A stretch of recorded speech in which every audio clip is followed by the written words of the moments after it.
এই জনবিস্ফোরণের শহর গাজীপুরকে যোগাযোগ ব্যবস্থার একটা যুগান্তকারী পরিবর্তনের লক্ষ্যে এই বিআরটি প্রকল্প হাতে নেওয়া হয়। আজকে 12 বছর যাবৎ একটি অশুভ চক্র এই প্রকল্পটিকে সার্থক হতে দেয় নাই, এই প্রকল্পটি সম্পন্ন করতে দেয় নাই। গাজীপুরবাসী কত অসহায়, কত দুর্ভোগ পোহাচ্ছে আজকে 12টি বছর ধরে।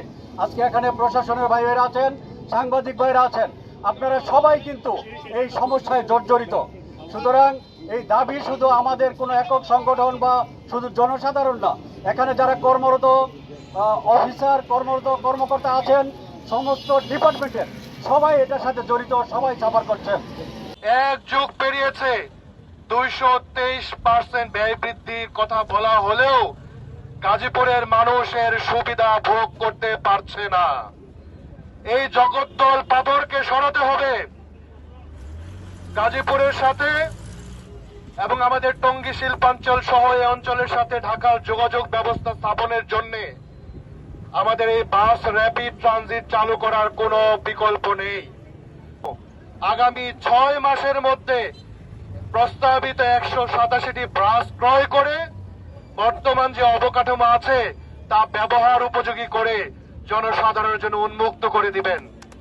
অন্যথায় জাতীয় নাগরিক পার্টি, বিএনপি, জামায়াত সহ যত রাজনৈতিক দল আছে, স্বেচ্ছাসেবী সংগঠন আছে, আমাদের গাজীপুরের নাগরিক সমাজ, আমরা কিন্তু কঠোর কর্মসূচি দিতে বাধ্য হব। সমাজের গাজীপুর মহানগরের যারা আছেন অনেকেই চিনি আবার অনেককেই চিনি না। যে ভাই এখন আমার পাশে দাঁড়িয়ে যে বক্তব্য দিল অত্যন্ত যৌক্তিক বক্তব্য। আমার নতুন করে একটি বলার ছিল না, আমরা এই সঙ্গে একমত।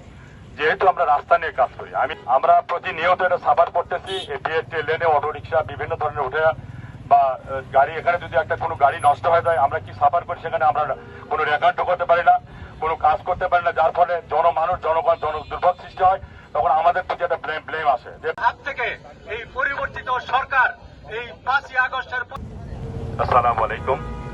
উপস্থিত প্রিন্ট এবং মিডিয়ার তার সহযোগী এবং সহপাঠীরা, আর এই মুহূর্তে আমাদের উনি ওনার কনসার্ন প্রকাশ করেছেন যে বিআরটি প্রকল্প আমাদের 5ই আগস্টের পরিবর্তনের পরে যে সরকার, যে জনসাধারণ আমরা আছি, যেটা মেট্রো রেলের আদলে এখানে চলবে, কিন্তু বিভিন্নভাবে